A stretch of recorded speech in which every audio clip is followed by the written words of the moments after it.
Doing? We'd like to talk today about the Aristotelian element of thought. Now we're going to simplify this a little bit, and we're going to refer to thought as the idea, theme, concept, or message that's in the play or the film. Now this doesn't have to be complicated. Sometimes it can be simple. So if we're watching an old 1930s musical with Fred Astaire and Ginger Rogers, we might conclude that the theme is dance and you'll be happy. And that's probably right. There's nothing intellectual or sophisticated about these films. They are just aimed at having a lot of people dance in them. So sometimes, though, it can get complicated, and themes can examine aspects of society. So one film that most people seem to have watched in the last 20 years is The Matrix, the science fiction film. Now in The Matrix we are given a universe or a world that at first the audience doesn't really know what's going on. We don't know anything about it. We discover it along with the hero, Neo, as the film progresses. But the concept behind this movie is that what we take for reality is not reality. It is a matrix. It is a virtual reality generated world in which we live.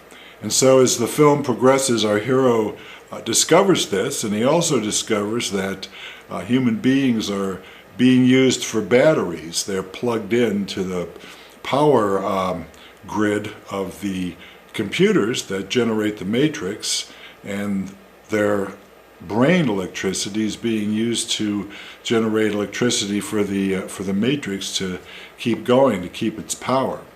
And as our hero progresses, almost in a sort of Zen Buddhist fashion, he discovers the secret of the matrix. He is able to see the actual code that puts it together, and therefore he's able to control it. He has superhuman powers. He can use his will to just about create anything he wants at the end of the film. So we look at this and we wonder, well, what the hell is that about? What's it mean? And themes, they're not something you can go look up as though the author or filmmakers figured the theme out and put it away somewhere. Themes are open to interpretation, so sometimes people see different themes in the same film. So anything I'm saying here is basically my opinion. But what I see is, being a major theme in The Matrix is the idea that we go through life brain dead. We go through life in a matrix.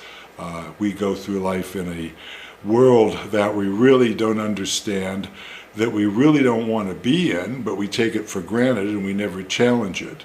And what happens, of course, is one person in this film, or a couple others actually, because there are a few other people that know the secret of the Matrix. But our main character discovers this, that he fights the Matrix and has powers that he can use to control it. So anyway, that's one possible theme in the Matrix, that the idea is that we are all a little like sleepwalking zombies. Another thing that comes in the Matrix that's just very obvious is a theme of what is reality. Now, the concept of illusion versus reality has been around for a while in theater and films. In theater, we have a play written in the early part of the 20th century by Luigi Pirandello called Six Characters in Search of an Author. And the plot of that play basically is that these six characters appear at a stage play rehearsal, and they want life. They want to be written into to reality. And these characters, they seem as real almost as we do. And so again, here is the idea that are we real or are they real? And of course in The Matrix, that's one of the main points of it. The world is so believable and realistic that it's mistaken for reality. And then the other aspect of that is, if you can't tell the difference, if you can't tell the world is fake, isn't that your reality? Okay, isn't that serve as your everyday existence, and you'll never know the difference, so it is your reality. So that's a little terrifying, actually a little scary. So as we look at different movies and different plays, we see themes appear in them. Another science fiction movie that comes to mind, because science fiction movies, a lot of times they are concerned with theme or concept or idea, even more than character or any of the other elements. A lot of times a science fiction story is judged by its concept, by its theme.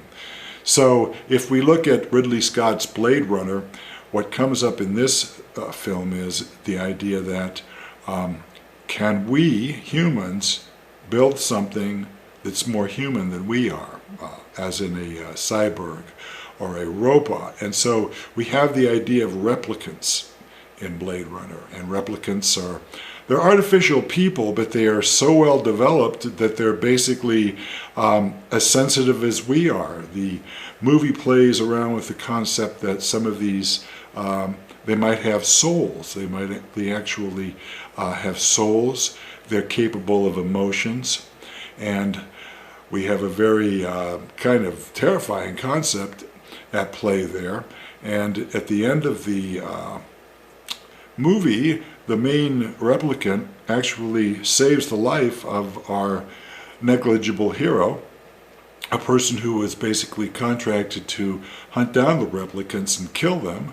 Our replicant has a change of heart and has empathy for the other character, one of the most qualifying human traits there are. So theme has many concepts, it has many faces that it takes in plays, and you should be able to tell what it is. You shouldn't have to think about it a lot. Sometimes a play is done and it comes out differently. The director sees different themes and the whole production looks different and sounds different. So, for example, Romeo and Juliet, one director might see the theme that two young lovers can't survive this horrible world. Another might see that two lovers escape the horrible world that we live in. And those are two different thematic concepts, and they would play differently in the productions. So as you watch a film, no matter what it is, take a look at it. A lot of times you might think a movie has no theme, or it's, for example, a lot of people think comedy isn't very serious about what it does, and actually comedy is deadly serious.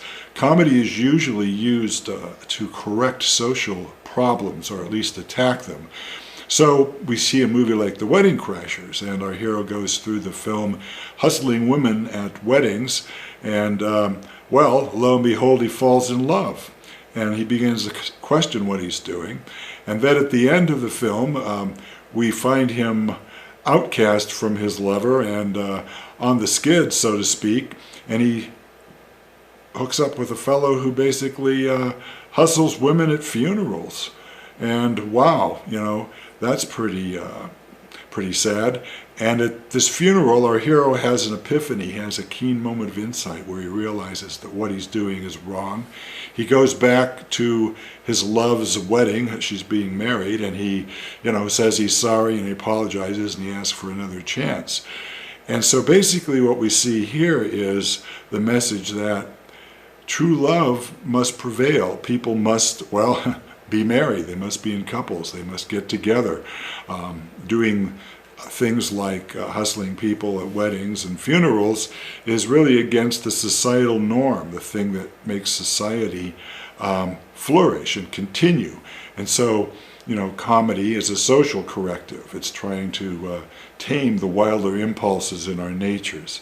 So next time you're at your favorite film or you see a play, pause for a moment and think, what is this about? What is the theme? What is the author trying to get at? And we hope you can find an answer to that. We'll see you next time, and thanks for listening.